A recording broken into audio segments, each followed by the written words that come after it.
Let's take a look at this beautiful house with a nightmare of a problem. There is metal roofing on this house, and there are closed vinyl soffits, and there's pine tongue and groove ceilings and some penetrations, and the humidity levels are normal, and there's some dripping in the attic, the small attic, and there's dripping out of the walls everywhere.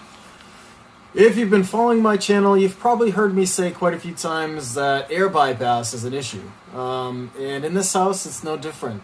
Even though it's a big, beautiful, very expensive house, it was built with a really big problem. And that is indoor air leaking into the roof cavity and touching the sheathing of the roof and turning the condensation, which then drips down and makes a mess of everything else below it. So in this house, they have a metal roof, which does a really good job at transferring that coldness down through the sheathing below the metal roof, which is just on the bottom side and inside the roof cavity.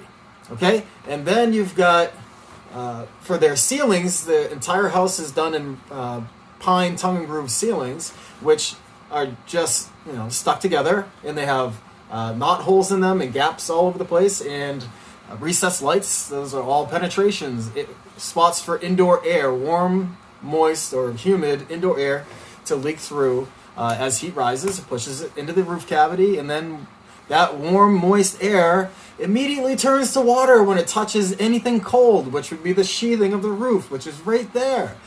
And what it's doing in this house is it's dripping down into the insulation, and once that insulation soaks up enough water, it drips out of the ceiling someplace, and you can see the stains on the walls. That's happening all over the house.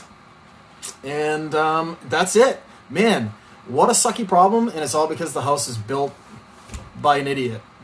Well, maybe it was just somebody that was ignorant and didn't understand building science, which happens all the time, unfortunately. So you really got to be careful. When you're buying a brand new house, it doesn't matter how beautiful it is.